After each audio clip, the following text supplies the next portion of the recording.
Sige po, can we stand up as we start this service? Hallelujah. And church, this is another Sunday for us to rejoice. Amen po ba? For us to thank the Lord. And I know that this is a very early morning, but I thank the Lord because we have chosen here to be in His sanctuary, to praise His name, to thank Him that each morning, day and night, we're gonna worship the Lord. Can we just close our eyes and bow our heads? Heavenly Father God, we thank you for this day, Lord God, a new day ahead, new strength, Panginoon, a new hope, Lord God. And so, Lord, I pray that as we enjoy this day, Lord God, I pray that we will celebrate this day with you, Lord God. We will spend this day with you, Lord God. And now I pray that you will be the center of our lives. You will be the center today, Lord God. And I pray that kung ano man yung hinihingi ng puso namin, hinahangad ng puso namin, Lord God, I pray that you will give it according to your will, Lord God.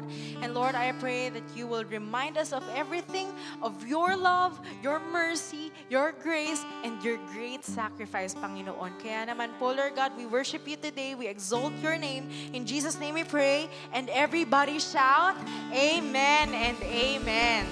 Amen. Hallelujah. And Lord, I pray that you will remind us, Lord, how great your love is. You will remind us that you are a loving God, a forgiving God. You are the God that even though we fail a lot, even though we fail every day, Lord, you never failed us. You never abandoned us. You never crushed us down and left us, Lord God, but rather, Lord, you carried us. You supported us, Lord God. Kaya naman, church, I pray that we will thank the Lord today. Focus our hearts today, Lord God. Lord, church, focus our hearts today.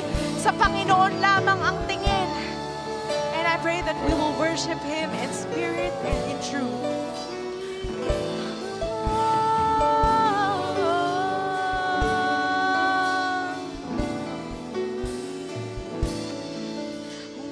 Think about the Lord, how He saved me, how He raised me, how He filled me with the Holy Ghost, how He healed me to the uttermost. When I think about the Lord, how He picked me up and turned me around, how He placed my feet on solid ground. When I think about the Lord, how He saved me, how He raised me, how He filled me with the Holy Ghost, how He filled me. This is now the time to think and thank Him. About the Lord, how He picked me up and turned me around, how He placed my feet on solid ground. Come on, once more. When I think about the Lord, how He saved me, how He raised me, how He filled me with the Holy Ghost,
children of God, clap your hands. You are glorious God.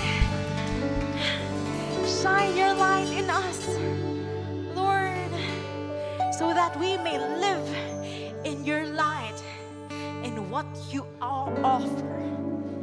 And I pray that we will choose your way against the world's. And Lord, our Jehovah Jireh, you are enough. We find contentment in you, satisfaction in you. And so we live in your sanctuary all the days of our lives.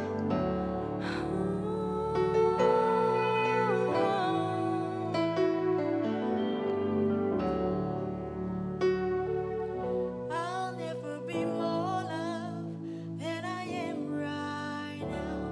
Wasn't holding you up, so there's nothing I can do to let you down. Doesn't take a trophy to make you proud. I'll never be more loved than I am right now. Going through a storm, but I won't go down. I hear your voice, carried in the rhythm of the wind to call me out. You would cross an ocean, so I wouldn't drown. You've never been closer than you are right. Come on, let us sing this all together. Jireh, you are enough. He is. Jireh, you are enough. And I will be content in every circumstance. Jireh, you are enough. Jireh, you are enough. We sing. Jireh, you are enough. And I will be content. And I will be content in every circumstance. Jireh, you are enough. Forever enough, always enough, more than enough. Forever and ever. Forever enough, always enough, more than enough. I don't wanna forget how I feel right now from the mountaintop. I can see so clear what it's all about. So stay by my side where the sun goes down. Don't wanna forget how I feel right now. We sing, Jireh, you are enough. You are enough. Jireh, you are enough. And I will be content. I will be content in every circumstance. Jireh, you are enough. Jehovah Jireh. You are enough for me. Jireh, you are enough. And I will be In every circumstance, Lord. circumstance. Jireh, you are enough. Forever enough, always enough, more than enough. Forever enough, always enough, more than enough. I'm already loved. I'm already chosen. I know who I am. I know what you've spoken.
our soul cries out praises and thanksgiving and adoration to your name, our Lord God.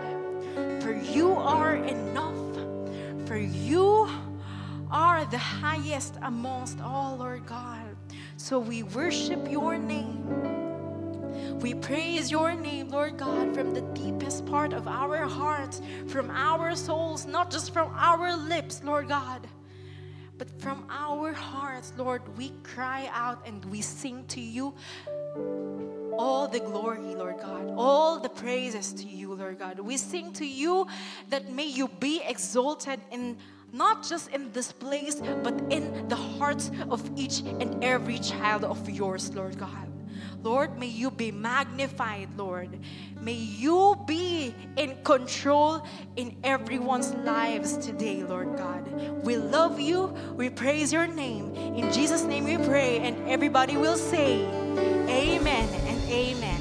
God bless everyone, and you may now be seated.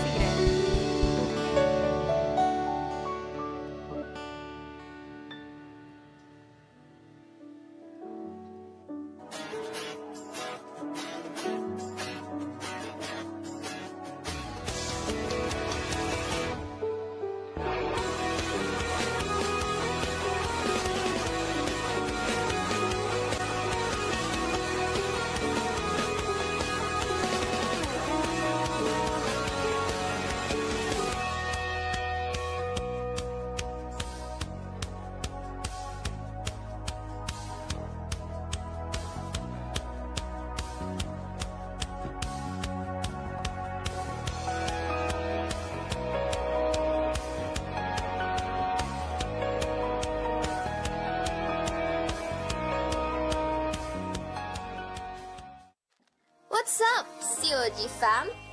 Are you looking for creative ways to share Jesus? Tara na! Come and be part of Cantata 2024. We are looking for people who can act, play, stage production volunteers, and promotion team. You may be one of what we are looking for. For more details, you may approach us at our booth in the lobby after the service. Kindly look for Brother Clyde Manuel or Sister Ashley Bacat for inquiries.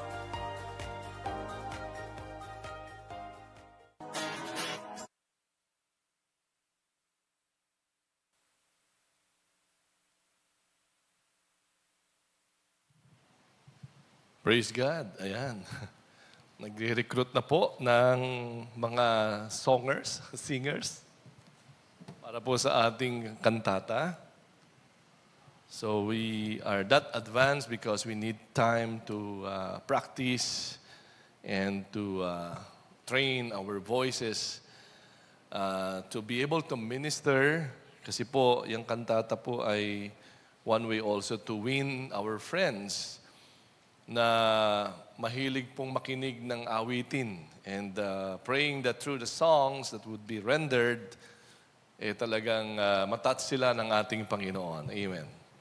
And of course, that can only happen if we continue on praying for these souls, intercede and lift them up to God, so that whatever it is, when they come, they would just be touched by our God in their hearts. Magandang umaga po sa bawat isa. Meron po ba tayong first time na nakadalo sa ating gawain ngayong umaga? Ayan, so dati-dati. Ayan, so ang challenge po talaga sa umaga ay makapagdala po tayo ng marami pang kaluluwa. Amen. Ayan, sapagkat hanggang may bakante po yan, ay open po ang marami pong kaluluwa na madala po natin.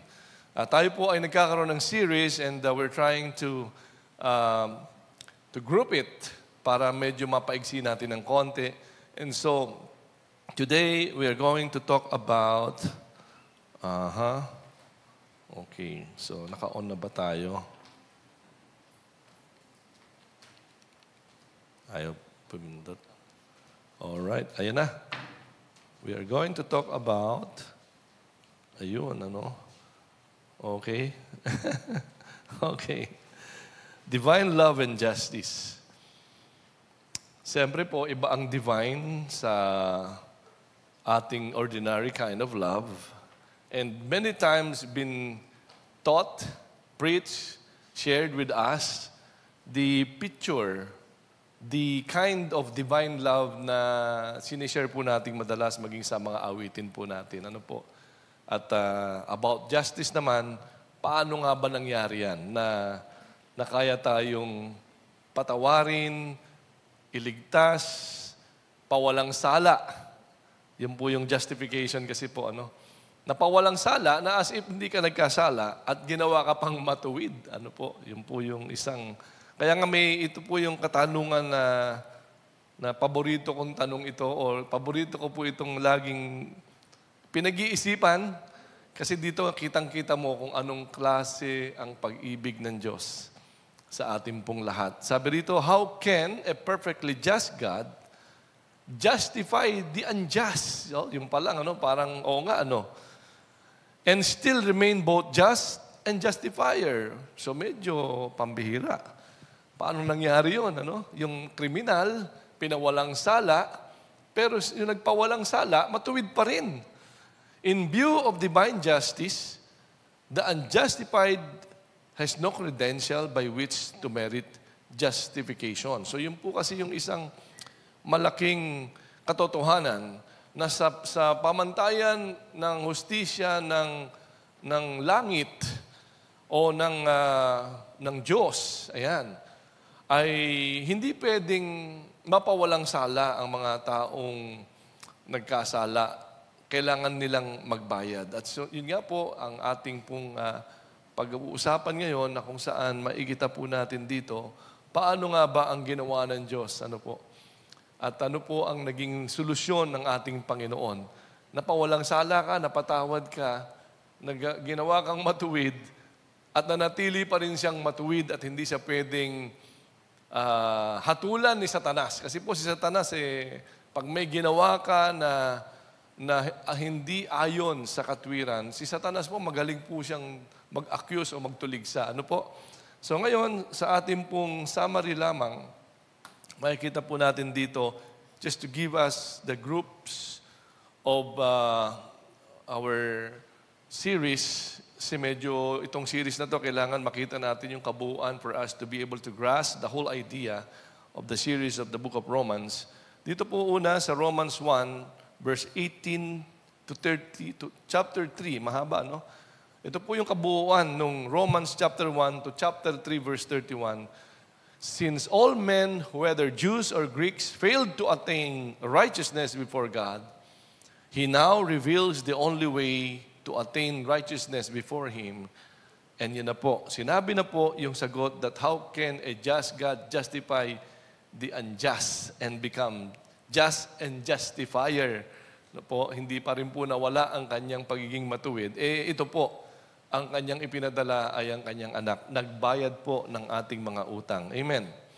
So yun po yung, I believe,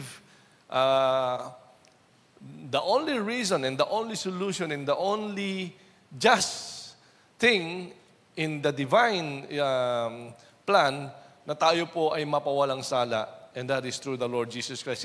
Kaya po sinishare natin si Jesus Christ. Amen?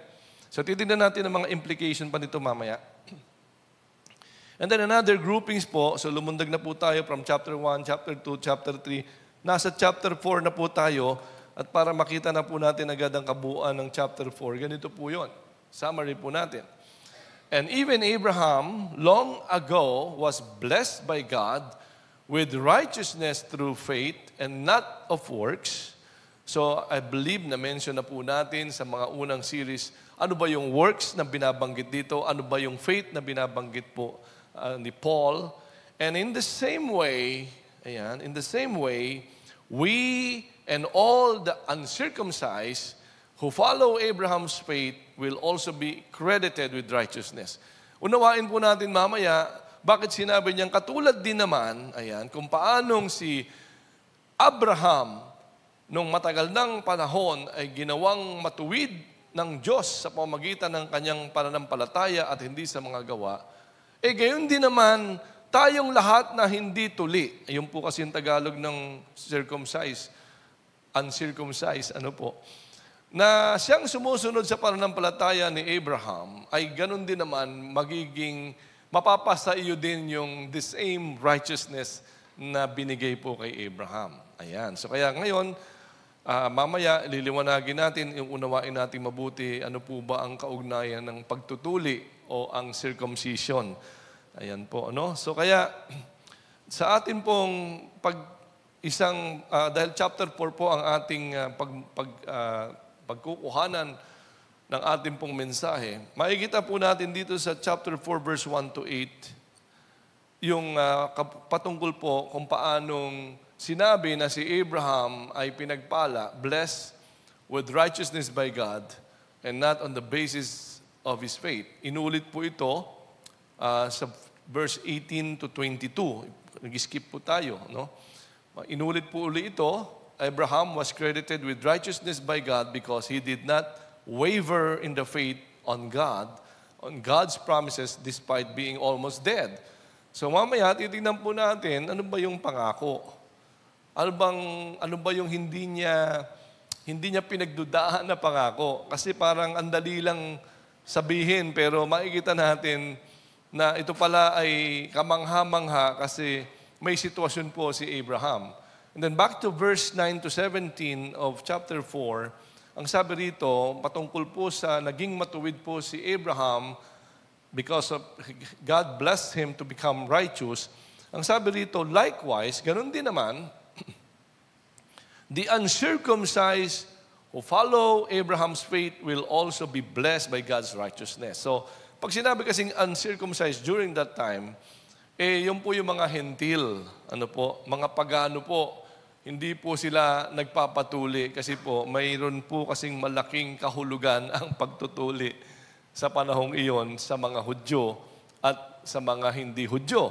Kaya naman dito, ang kikita natin, inulit-uli ang puntong ito sa verse 23 to 25 na kung saan sinasabi, likewise, we who believe in Him who raised Jesus from the dead will also be credited with righteousness like Abraham. So dito po sa chapter 4, makikita natin na gusto lamang po nating diinan at maunawa ang mabuti kung paanong tayo po ay naligtas at ginawang matuwid ng Panginoon. Sabihin mo nga sa katabi mo, matuwid ka na. Kaya lumakad ka na sa katwiran. Ano po? So yun po kasi ang pahayag dito sa mga binabasa natin. So tayo po muna'y manalangin. Panginoon, bless us all with this understanding and knowledge and comprehension.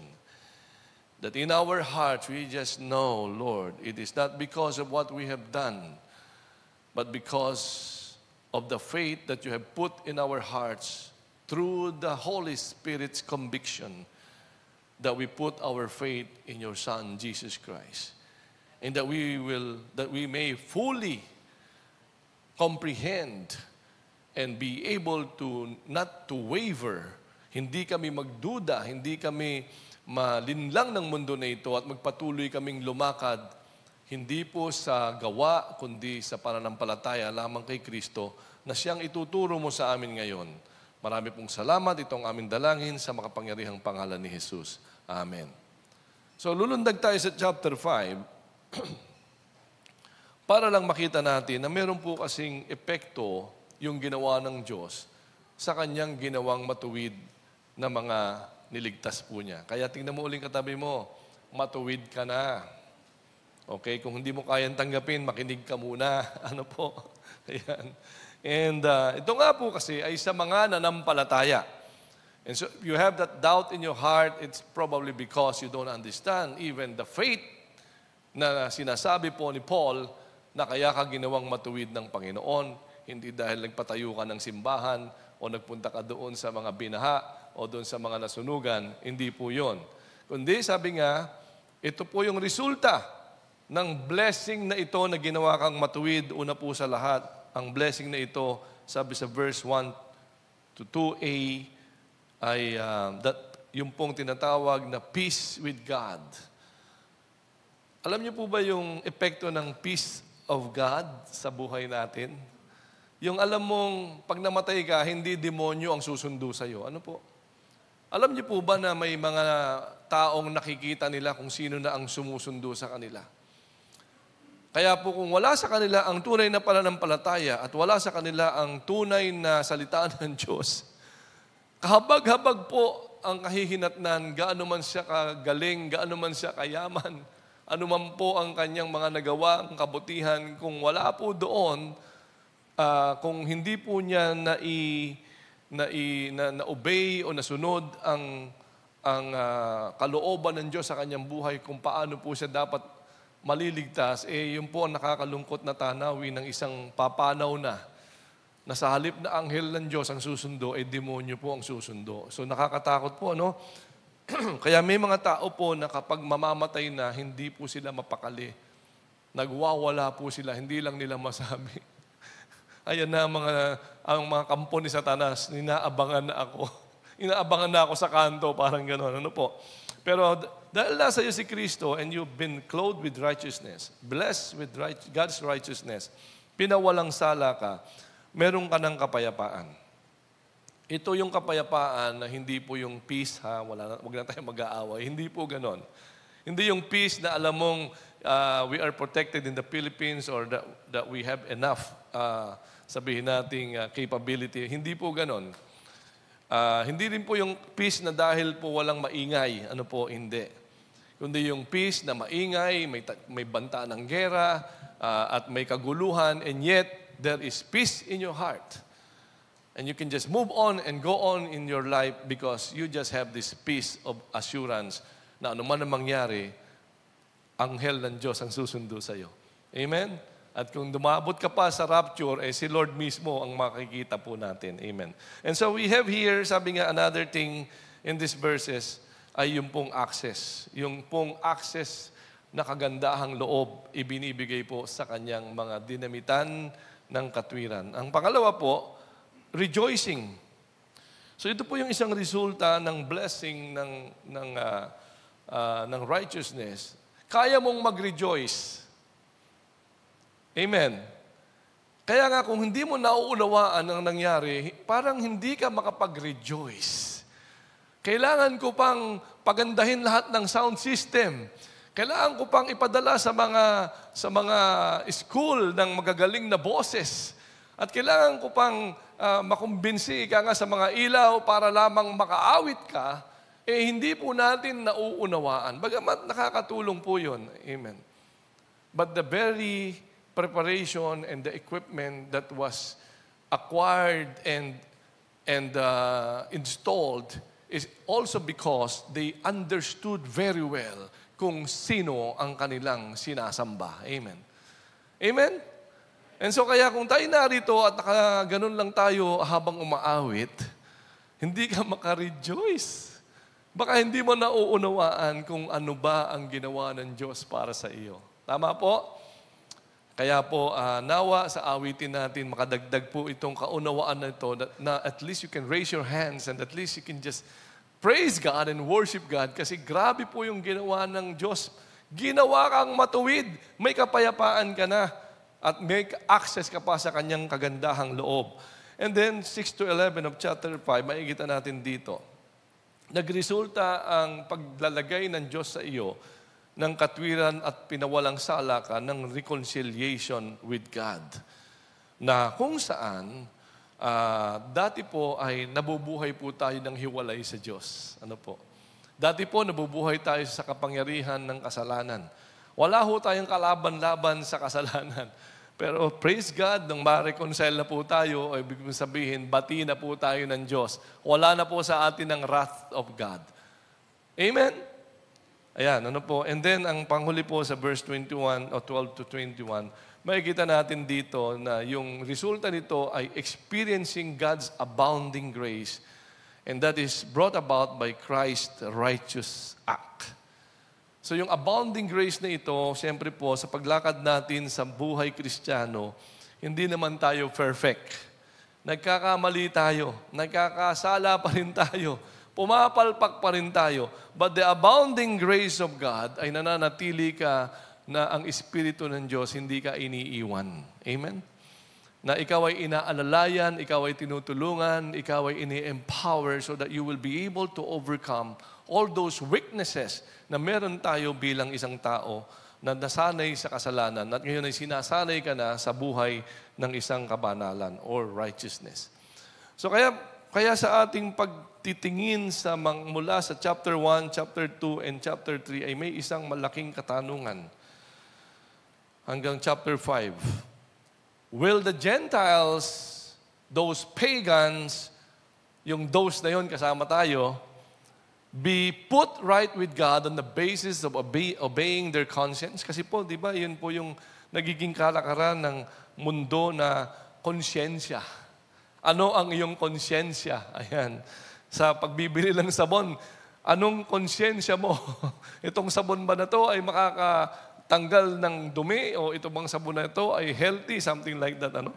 And so, ito po yung mga kasagutan. Sabi po ni Paul, you Jews and Greek also failed to attain righteousness before God because you practice the same thing. Ano po yung same thing na ito? The Gentiles also suppress the truth in their conscience and which functions like a law.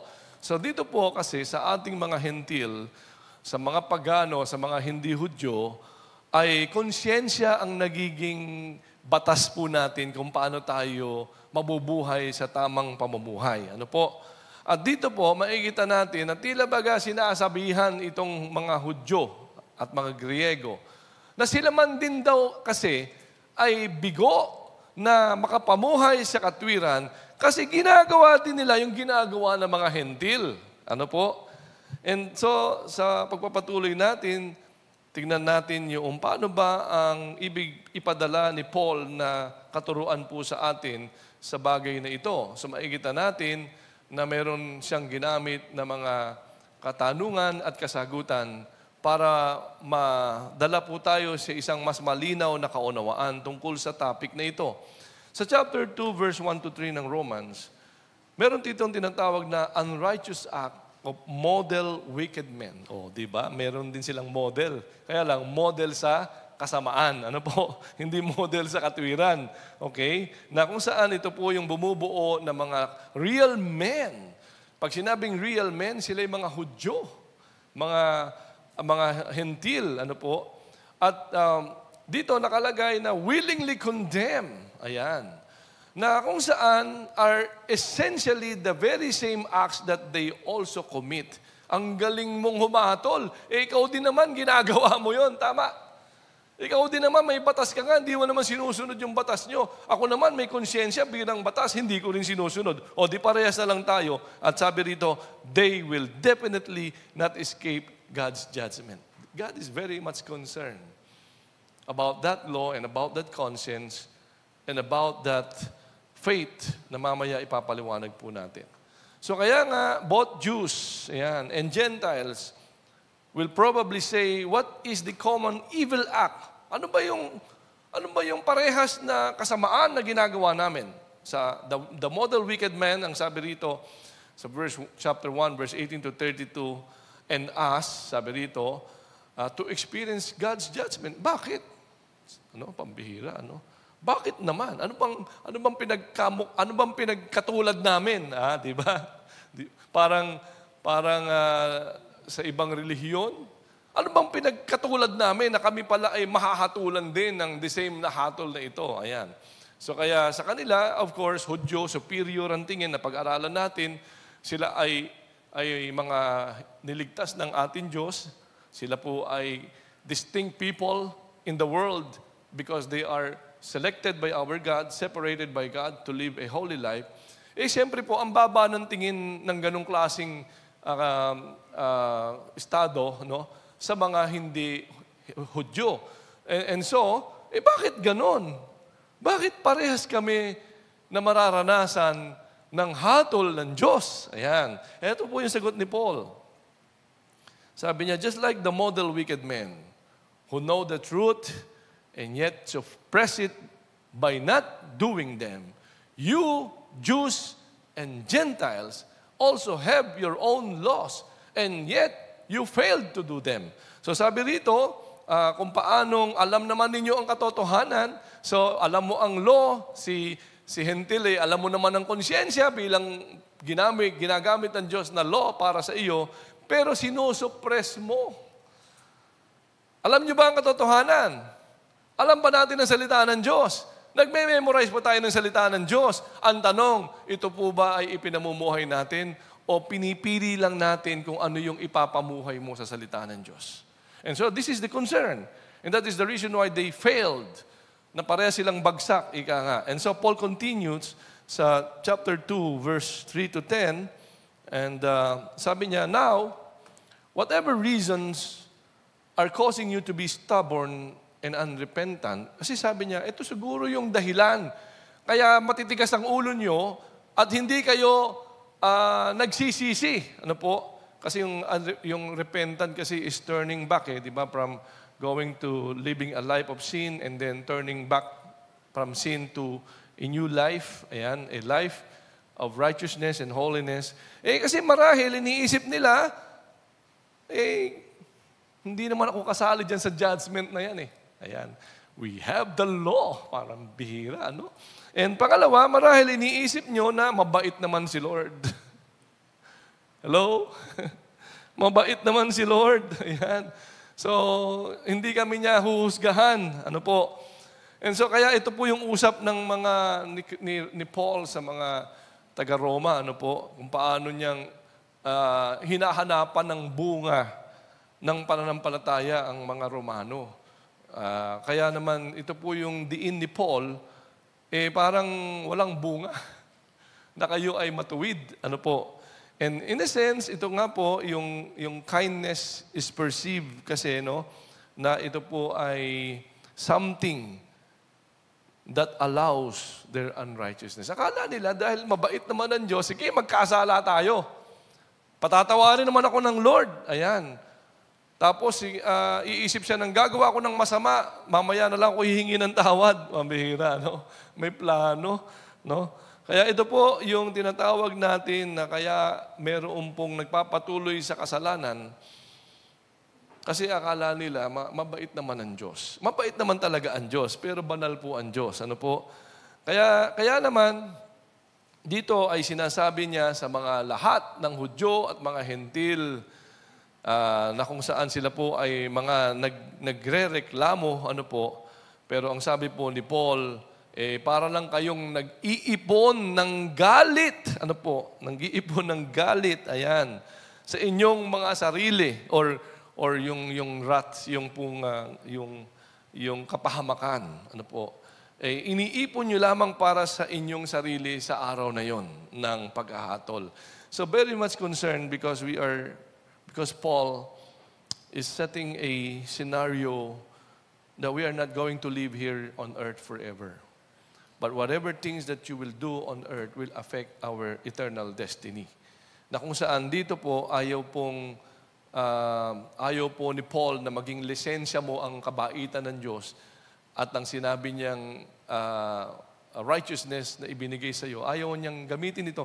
Kasi kung talagang pinaniniwalaan mo ang righteousness, di ba dapat makita sa iyo ang righteousness? Amen?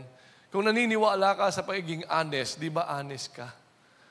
Pero kung naniniwala ka sa honest pero sinungaling ka naman, hindi ka talaga naniniwala. Ang problema, ang sinungaling, ang ama niya ay si Satanas. Ano po? Yun po ang sabi. So kaya nga, sabi sa verse 11 to 16, God will always be fair and righteous in His judgment. So kaya nga, ito po yung protesta po ng mga Hudyo, no? Paano naging matuwid? Paano naging fair ang hatol ng Diyos sa amin? Paano ito, Paul? Ayan, siyempre, sagot si Paul. And then Paul, sabi niya, you Jews, kasi kinumpronta niya mga Hudyo, you Jews who have sinned under the law will be judged on the basis of your disobedience to the law. Up to this time, ang mga Hudyo ay nakabase sa law. Up to this time, naghihintay pa rin sila ng Messiah. Pero po, meron po mga tinatawag natin mga Christian Jews or mga born-again Jews na kung saan sa kanila, alam nila, dumating na si Jesus at ngayon, hindi na sila nabubuhay sa batas, kundi sa grasya ng Panginoon kung paano makakapamuhay sila sa parehas na hinihingi ng batas. Ano po? O yung pong bakit mayroon pong law. Now, siyempre, sagutan sila, di ba? Sagutan sila ng Hentil at saka ni Paul. Sabi niya, what about us? No? On what basis will God condemn us as sinners when we do not even know God's law? Di ba? Yun yung mga tinatanong natin, yung mga sinasabi natin, Pastor, paano naman yung mga tao doon sa bundok, yung mga tao doon sa tribo na yon, yung mga tao doon sa mga liblib na lugar na hindi naman nakadinig ng salita ng Diyos? Ang sabi po ni Paul, ito, you may not know the Jewish law but your conscience. May konsyensya pala ang mga taong bundok, kung taong dagat, kung taong liblib. Meron pala silang ibinigay na konsyensya sa kanilang mga puso ng ating Panginoon na kung saan doon sila hahatulan sapagkat that conscience that God put in their hearts will function as a law or God's law na kung saan ang sabi rito isinulat po sa puso. Kaya po ang tao lumalaki po siya kahit hindi po siya nakapakinig pa ng tungkol sa law, meron pong natural na kabutihan po yan. Tama. Meron po siyang natural na awa, meron po siyang natural din na kasalanan, pero nandun po yung konsyensya. Kaya nga po yung tinatawag na ang isang bata ay patatanggapin kay Jesus as Lord and Savior at the age of accountability. Ano po yung age of accountability? Alam niya na kung ano ang mali at tama. Alam niyang mali ang magsinungaling at mayroon itong consequences at meron tayong accountability kapag alam na po natin. Pero dito po, meron pong tinatawag si Paul, the fact that your conscience sometimes accuses you. Talaga pong may konsyensya. Ano po? Na kung saan tinutuligsa ka ng konsyensya at ano po yung sinasabi ng mga taong na biktima ng mga aksidente, ng mga pagnanakaw, ng mga pagpatay. Ano pong sinasabi nila? Makonsyensya ka naman. Di ba? Nadidinig niyo po ba yun? Kung di siya naniniwala sa batas, makonsyensya ka naman kasi may dinidikta ang Diyos sa kanilang mga puso, makonsyensya ka naman sapagkat yung konsyensya na yung nag-a-accuse sa kanila, mali yung ginawa mo. Hindi mo dapat ginawa yun. And that is conscience na Diyos pala ang naglagay mismo sa ating mga puso. Means, na pati konsyensya mo, hindi mo sinunod. And with that, you will be judged. Yun ang gagamitin kong pamantayan ng pag-uusga. Kaya po kung hindi man ho tayo nakarating sa mga sobrang liblib at sa sobrang iyak mo at hingi mo ng awa sa Diyos, maaaring tumalab naman ang panalangin mo at yung pong konsyensya ay sundin nila na sila din ay kumilala sa ating Diyos. Amen. Ayan. So kaya nga, ang sabi rito ni Paul, this is why, no? Okay, so lumagpas na ba ako? Okay. Now, sabi dito sa next, no, God will always be fair, no po, and righteous in His judgment. And the question is, will the Gentiles be put right with God on the basis of obeying their conscience? So the question, or the answer here is a big no. Ayan. So ito po yung malaking bagay na kung saan ang sinasabi rito ay naging tama na ba sila? Sabi dito, will the Gentiles be put right with God on the basis of obeying their conscience? Bakit, Pastor, parang sumasaliwa yung ating mga sagot? Ayan. Alright. So, ito makikita po natin yung kung bakit po ito may sagot na no. Ano po sa ating pong pinag-uusapan ngayon. Okay? Ano pong sabi doon? As we have ito po yung nasabi na natin kanina na the Gentiles' conscience will be God's basis to show their unrighteousness. So, kaya po iniiwan natin sa Panginoon yung bagay na ito na kung saan ang ating pong Diyos lamang ang siyang nakakaalam kung paanong ang isang tao po ay naniwala po sa Kanya. Sapagkat, mamaya po susundan pa natin. So, the Gentiles' conscience therefore function as an instrument of condemnation but not as instrument of salvation. Okay? So, yan. Next po, sa susunod po nating slide, na kung saan ang kaligtasan po kasi ay, ito po kasi yun, na ang kaligtasan po ay natatanggap po natin by faith alone. At ito po ay pinaliwanag mabuti ni Paul dito po sa chapter 4, verse 1 to 12. Ayan. Katulad po ni Abraham na ginawa po niyang halimbawa kasi po ang mga Hudyo ay talaga namang ang yayabang. Ang tingin sa born-again Christian ay hindi nyo alam kung ano ang pinagkagawa ninyo. Kami ang tao ng Diyos. Kami ang niligtas ng Diyos. We have the law. Wala sa inyo ang law. Nilagay na nga ng Diyos sa puso natin yung law, di ba? Na kahit na walang nakasulat na law, nabubuhay tayo sa katwiran. Tama? Na kahit na yung Bible ay hindi mo dala-dala, nabubuhay ka sa kabanalan. Tama? Kasi nilagay na ng Diyos sa atin yung batas at sa pamamagitan po ng na nilagay po niya ang batas sa puso natin sa pamamagitan po ng banal na Espiritu. And so the Holy Spirit now convicts us. Kapag may ginawa tayong kasinungalingan, the Holy Spirit will convict us. Hindi ka dapat nagsinungaling. Tama? No? The Holy Spirit convict us kapag tayo po ay nanloloko ng kapwa, He will convict us. Anak ka na ng Diyos, bakit nanloloko ka pa ng kapwa? Ayan. And so, tayo po ay nababago na yung batas na hindi natin masunod-sunod, ngayon nasusunod na natin, and not because of our own strength, but because we are empowered by the Holy Ghost. So kung titingnan natin dito, ito po yung naging basihan po kasi ng kanilang parang pagtanggap ng Diyos sa kanila. Katulad din po ni Abraham, so iniisip nila na ito po ang naging dahilan ng pagtanggap kay Abraham. Pero ano nga ba naging basis sa pagtanggap kay Abraham? So God accepted Abraham not because of what he did, but because he believed God. God considered Abraham righteous because of his faith in him. So ako po ay sinusulat ko na po lahat kasi gusto ko pong maunawaan nating mabuti po ito. Ano po? So kaya po marahil napapansin ninyo ay dinidetalye ko pong mabuti kasi napakahalaga. Ayoko pong ma-miss natin ito sa ating pong buhay pananampalataya at ma-misinterpret po natin ang tungkol po sa pamumuhay po natin bilang mga anak ng Diyos. So dito sinasabi na dahil po sa naniwala po si Abraham. So the bottom line now here is, naniniwala ka ba sa Diyos talaga? Ang Diyos kasi po ay Diyos ng katotohanan.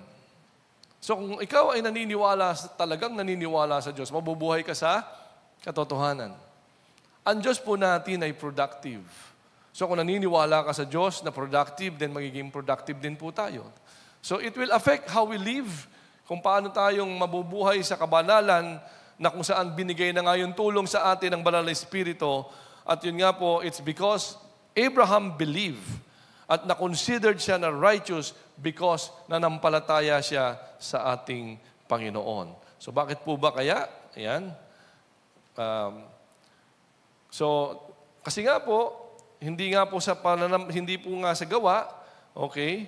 At kapag ito daw po ay ginawa natin, that we approach God through works na akala natin by obeying the law, walking in the law, na hindi naman natin ma-perfect, hindi naman natin masunod-sunod. Sabi nga ni Paul, hindi naman ninyo, you failed.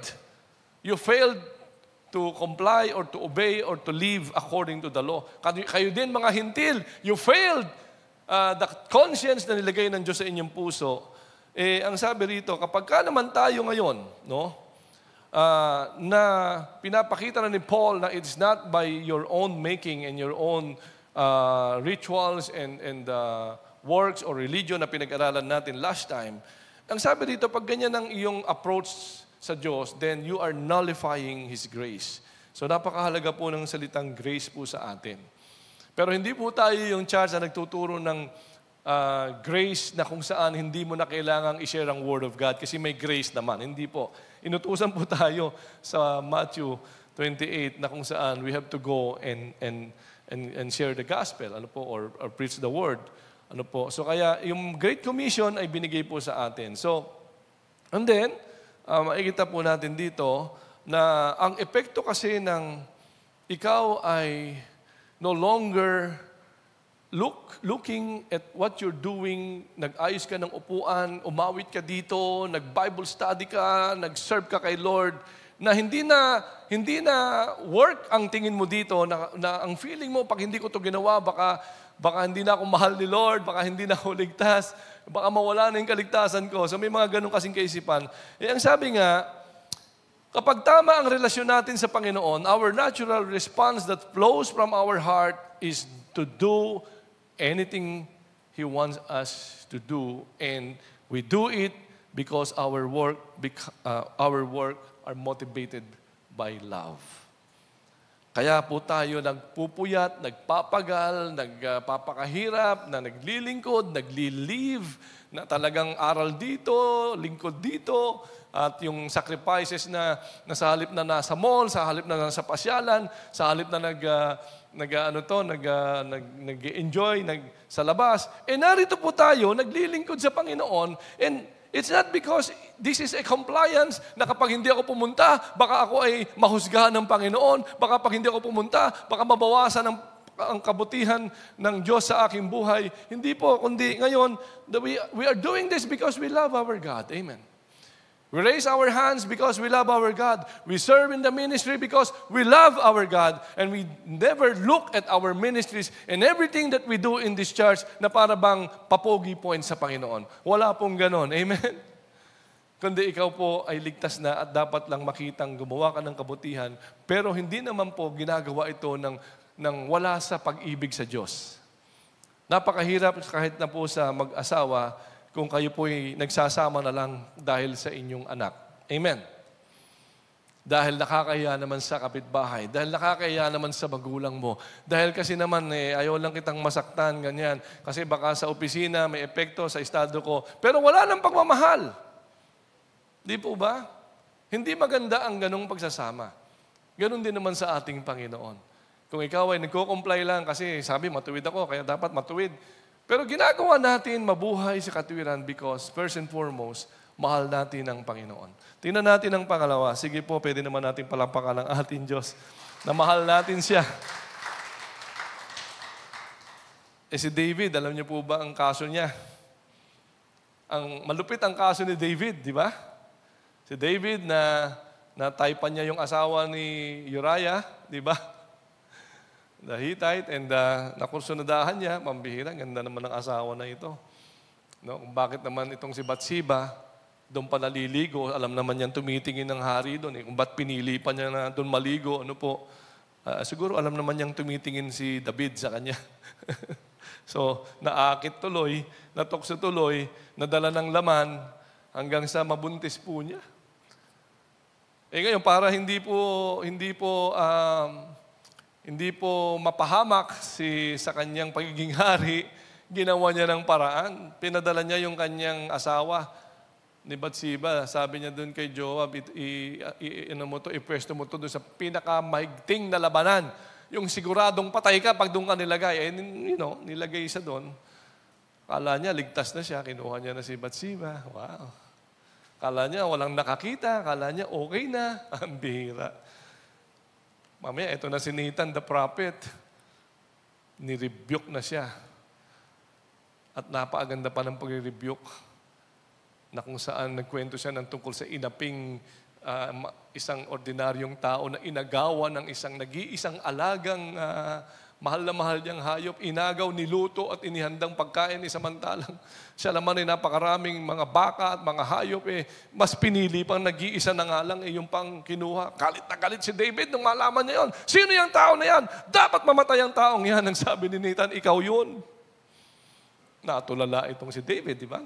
Nabasa natin yung kwento na yun. So ano pong ginawa ng Diyos sa kasalanan ni David? Bitay po yun sa ating panahon, tama? Pero ano po ang ginawa ng Diyos? Nabasa pa natin sa Book of Acts, anong sabi doon? That David is a man after God's own heart. So, dito makikita natin na pwedeng that God accepted, sabi dito, God would not have accepted any good works as penance from David for his sin, but He gave David forgiveness because he repented, sabi dito, and trusted in God's mercy. When he repented, ready na siya kung anong ipapataw na parusa sa kanya. Ready na yung heart niya, Tinatanggap niya lahat ng pagkakamali niya. May mga tao kasi na obvious ka na nga sa kasalanan mo, ayaw mo pang umamin. Ano ka ba naman, di ba? Itong si David, hindi. Isang rebuke lang, luhod agad, iyak agad sa Panginoon, hingi agad ng tawad sa Panginoon. Pinagsisihan niya ito talaga. But when you say repent, in the context of David, handa na akong parusahan mo ako, Panginoon. Kung ano man ang parusa, karapat-dapat lang na parusahan ako at ako lamang ay umaasa sa kahabagan mo. Kung mabubuhay pa ako, magpapatuloy pa akong hari, at pagtitiwalaan mo pa ako, awa mo na lang yan sa akin. Kaya nga sa verse 17, blessed is the man, who fears God. Siya po yun. Ano po bang ginawa ng Diyos? Alam naman natin, pinatawad siya ng Diyos. Amen. Not because siya po ay hari, not because siya po ang may cargo sa Ark of the Covenant, not because of all the things that He has done to establish God's kingdom, not because all of that, but only because He humbled Himself, He repented, and trusted God's mercy. Nawa, ganun po tayo, no?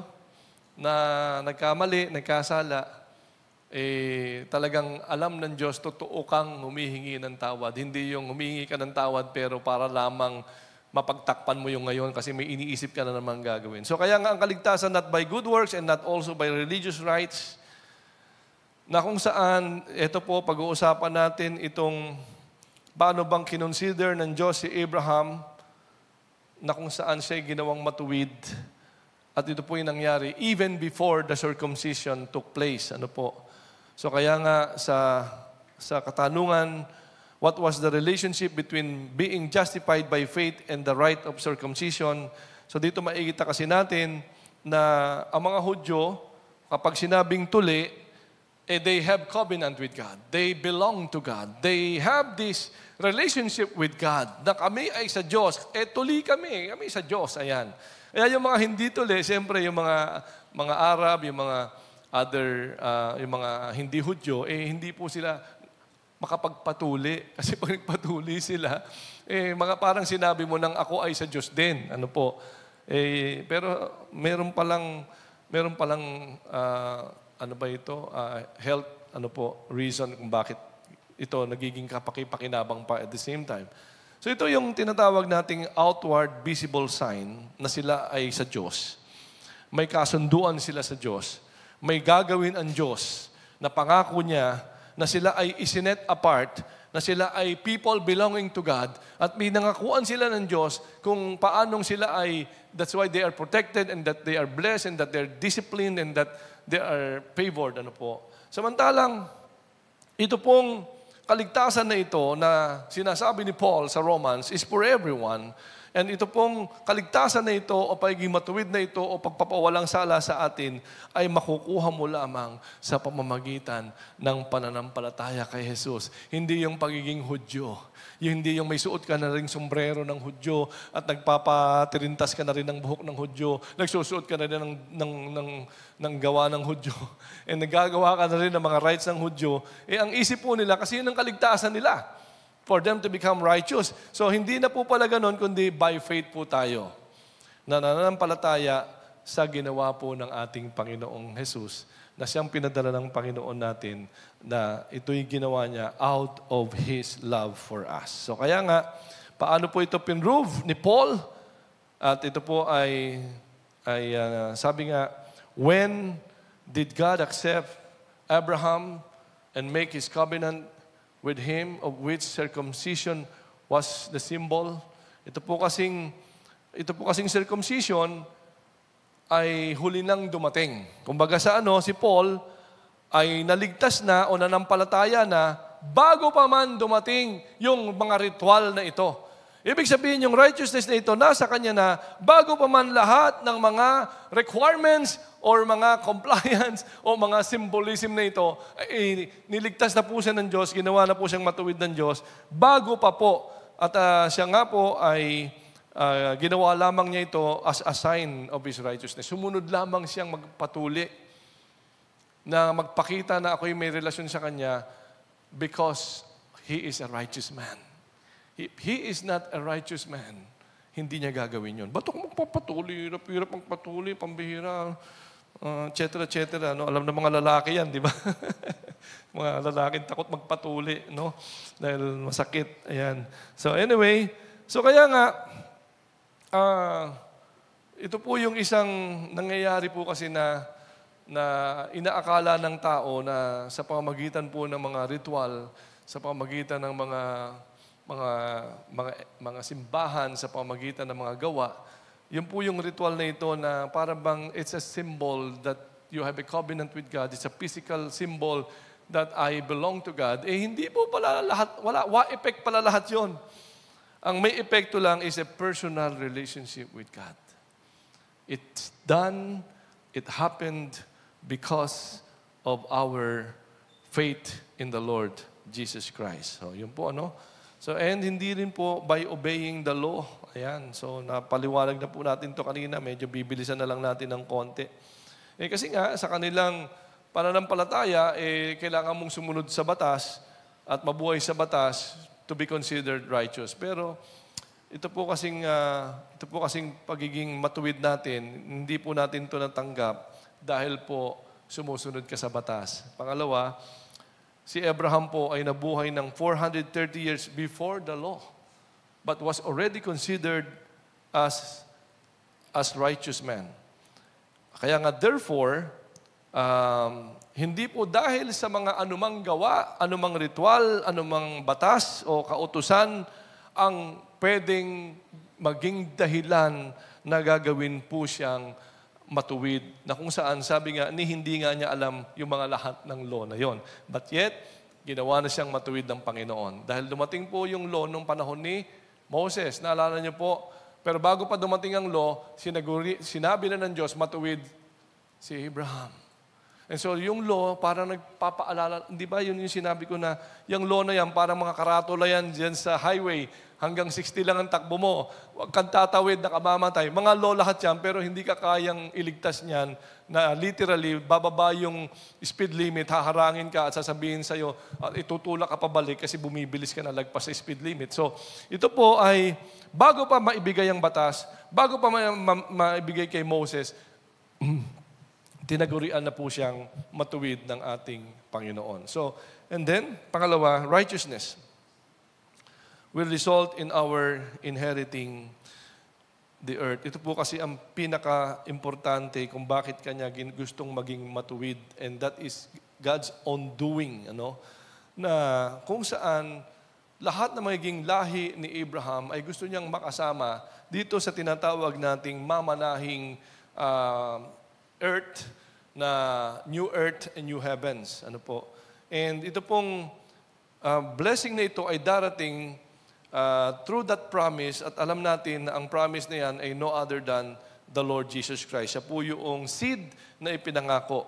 And therefore, the gift of righteousness is through the Lord Jesus Christ. Kasi siya po yung pinangako na magiging dahilan kung bakit tayo magiging matuwid na lahat.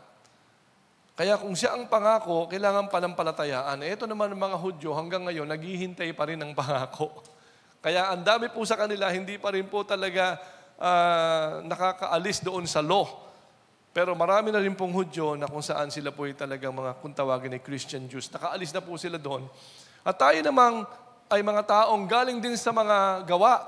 Kaya kailangan sundan mo yung mga ritual, yung mga decrees, yung ordinansa ng simbahan, yung 7 ordinance, yung ikaw ay ipinanganak, binyagan, ikaw ay nagkamalay, kumpilan, ikaw ay mag-aasawa na, ikakasal, ayan, ikaw ay mamamatay na, anointing extreme unction, at ikaw ay ililibing, yung ritual ng paglilibing. So, mga ritual po ito, mga decrees po ito or ordinansa na kung saan ang sabi para baka sakali maligtas ka. Tama? Ginawa mo na lahat yun Hanggang kahuli-hulihan na, ilibing ka na ang sasabihin lang sa'yo ng mga nag-ritual, ng mga relihiyon, magdasal ka pa, baka sakali.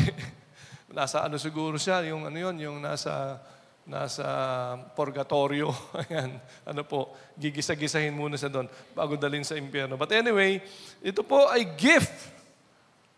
At reason because God wanted us to live with Him forever.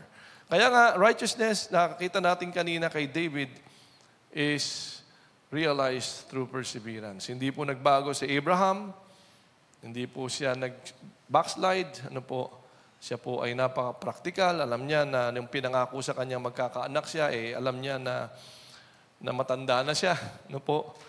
Alam niya na manghihina siya, pero hindi po siya nag-doubt sa ating Panginoon. At instead, the more na siya po ay naniwala sa ating Panginoon. So kaya nga sa ating pong apat na susi ng pananampalatayang matututunan natin kay Abraham, he ignored the human possibilities and trusted God to keep His promises. Jesus Christ. Abraham did not stagger at the promises of God. Abraham praised God before the evidence was there. And Abraham believed God was able to do what He had said He would. Yan po yung mga susi na kung paanong pinanghawakan ni Abraham ang pangako. At ang pangako sa atin, pag naniwala ka kay Kristo, maliligtas ka at magiging matuwid ka. Nawa, anuman ang mangyari sa buhay natin, anuman ang pagdaanan natin, hindi ka bibitaw sa Panginoon. Sapagkat ganun kanya kamahal na ibinigay niya sa iyo ang katwiran, pero siya po ang nagbayad para ikaw ay mapawalang sala. Kaya nga sa ating pong pang-conclusion, righteousness is a gift from God. Given to all men to all who will trust in Jesus Christ. The purpose is that we might live forever with God who is righteous. So that is the bottom line. God is fighting for that. Na tayo pong lahat ay makasama niya sa araw na yon ng walang hanggan. Gusto niyo ba yon na tayo ay, kung mauuna ka mang mamatay, may muling pagkabuhay or the resurrection from the dead. At kung aabutan tayo ng rapture, we will be changed from mortal to immortal bodies. From perishable to imperishable bodies. Sa isang body na nabubulok to a glorified body. So kaya, sa atin pong lahat, ito po ang nais ng Panginoon na maunawaan natin na it is by faith alone. Amen? On what the Lord Jesus Christ has done, on the promise that God has brought to pass. At tayo pong lahat ay hinihikayat ng Diyos, manatili ka sa pananampalataya mong yan. Huwag kang magpapalinlang sa kahit kanino na nasa akin ang iyong kaligtasan, sa akin ang iyong future, nasa akin ang pangungusap ng Panginoon. Huwag tayong magpapadala doon. Nasa iyo mismo ang pangako ng Diyos. Nasa iyo mismo ang kaligtasan ibinigay because you put your whole faith and trust, confidence in the one that He has sent, that is the Lord Jesus Christ. Huwag kang manghihina. Katulad ni Abraham, hindi po siya nanghina. He persevered. He hold on to the Lord. At mangyayari po yung pangako ng God. You will live forever with Him in the eternity. Tumayo po tayong lahat.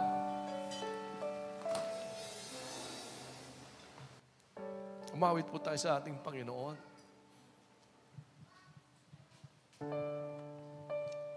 Hallelujah, church. I pray that our action or our step is to choose to believe in Him alone.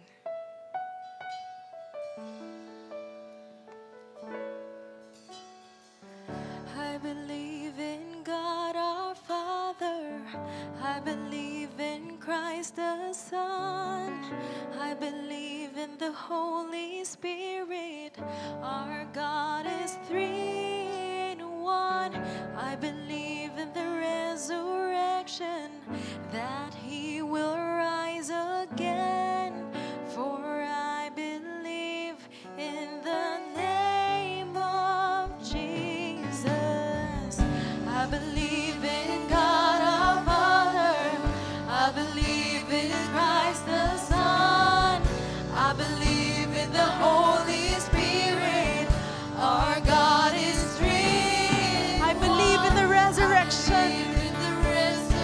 that He will rise again. For I believe in the name of Jesus. I believe in God our Father. I believe in Christ the Son. I believe in the Holy Spirit. Our God is three in one.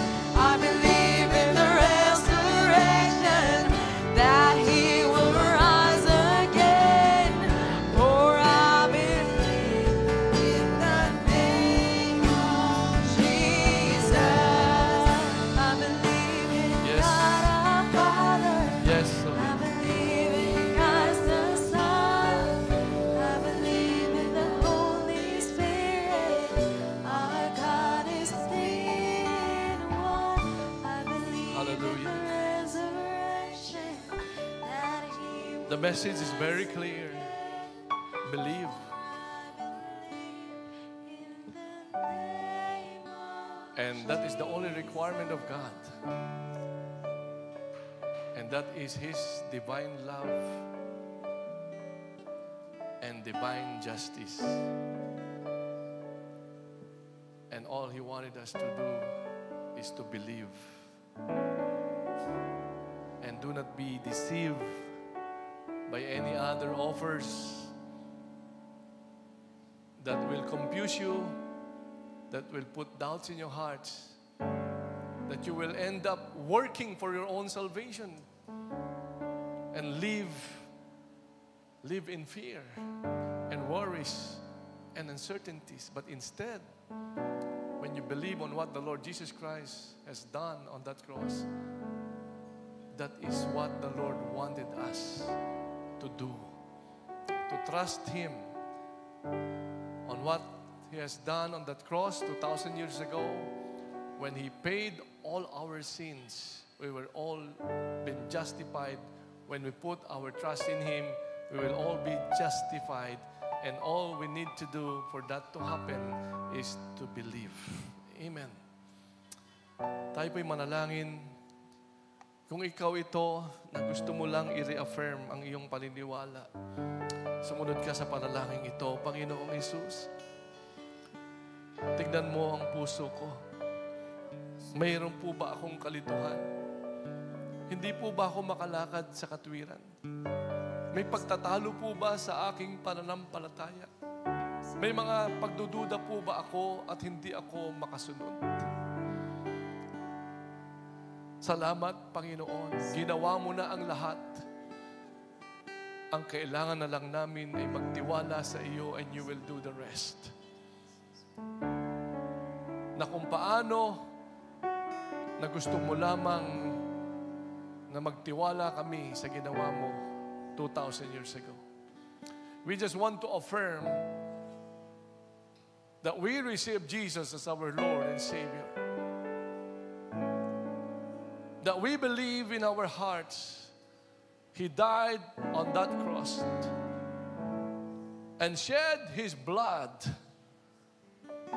to cleanse us, to redeem us, to reconcile us to the Father, and to give us eternal life. Not because of anything that I have done, but because of everything that you have done. And I just want to thank you. I will worship you.